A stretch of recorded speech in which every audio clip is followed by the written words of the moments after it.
Chers amis téléspectateurs de Clarette Télévision, bonjour et bonne fête de l'ascension de notre Seigneur Jésus-Christ. Le départ du Christ vers son Père est en même temps présence perpétuelle et permanente au cœur de notre humanité, de nos familles. Lui-même le déclare, « Je suis avec vous tous les jours jusqu'à la fin du monde ». Posons-nous la question de savoir comment Jésus peut-il s'en aller et en même temps demeurer présent au milieu de nous. Allons-y le découvrir dans les textes de ce jeudi de l'Ascension.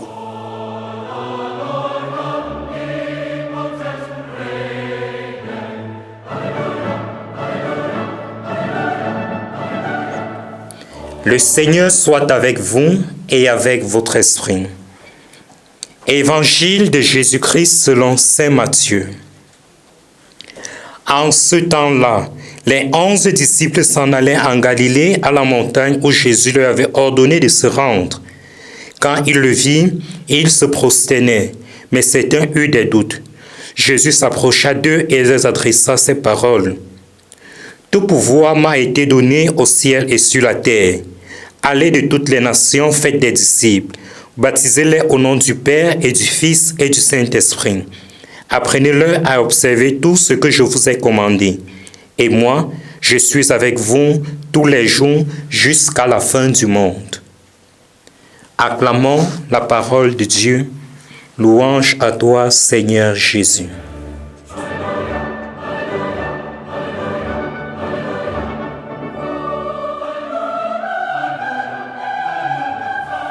Jeudi 14 mai 2026, chers frères et sœurs, nous célébrons aujourd'hui l'ascension de notre Seigneur et Sauveur Jésus-Christ. Chrétiens, arrêtons de regarder le ciel, Dieu nous attend sur la terre. Frères et sœurs, nous l'avons dit, nous célébrons l'ascension et une question nous est posée avec force. Pourquoi restez-vous là à regarder le ciel? Cette question est posée aux apôtres et à nous également aujourd'hui. Vous regardez le ciel, immobile, les yeux levés, et pourtant, Jésus vient de s'en aller. Il vient de nous laisser une mission. Allez dans toutes les nations et faites des disciples, baptisés-les au nom du Père et du Fils et du Saint-Esprit. Amen. Voilà le problème, frères et sœurs. Nous croyons, mais nous restons souvent immobiles. Nous prions, mais nous n'agissons pas. Nous écoutons la parole de Dieu, mais nous ne la vivons pas comme cela se doit. Nous espérons le ciel, mais nous oublions la terre. Or, Jésus ne nous laisse pas comme des fuyards. Il ne nous demande pas d'abandonner le monde, mais il nous demande de le transformer. De transformer le monde, et pour cela, il nous promet une force, celle de l'Esprit Saint. Il nous assure justement une présence. Je suis avec vous tous les jours de la vie. Alors, qu'attendons-nous, chers frères et sœurs?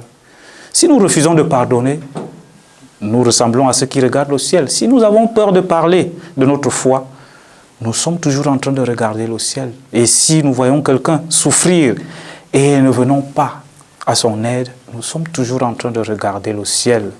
Nous sommes invités à entrer dans la véritable conversion, celle-là justement qui nous fait passer de l'état de spectateur à témoin, celle qui nous fait passer du croyant passif au croyant actif. Frères et sœurs, le Christ est monté au ciel, mais sa mission est descendue sur nous. Aujourd'hui, il n'a plus d'autres mains que les vôtres, que les miennes. Aujourd'hui, il n'a plus d'autre voix que la vôtre, que la mienne. Aujourd'hui, il n'a plus d'autres témoins que vous et moi. Le Christ est monté au ciel, mais sa mission commence maintenant par vous et par moi.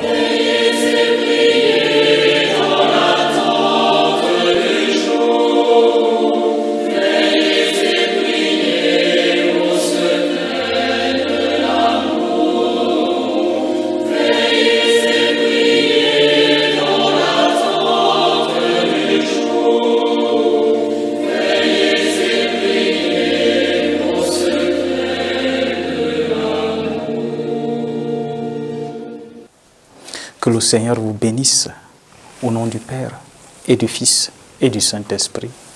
Amen. Chers amis téléspectateurs, nous voici arrivés au terme de cette autre édition d'Au cœur du dimanche dédiée à l'ascension de notre Seigneur Jésus-Christ. L'ascension, c'est le couronnement de la mission du Christ. C'est aussi un appel à travailler pour les joies éternelles, car désormais, notre chair fait son retour dans la vie de Dieu. Merci de nous avoir regardés. Au revoir.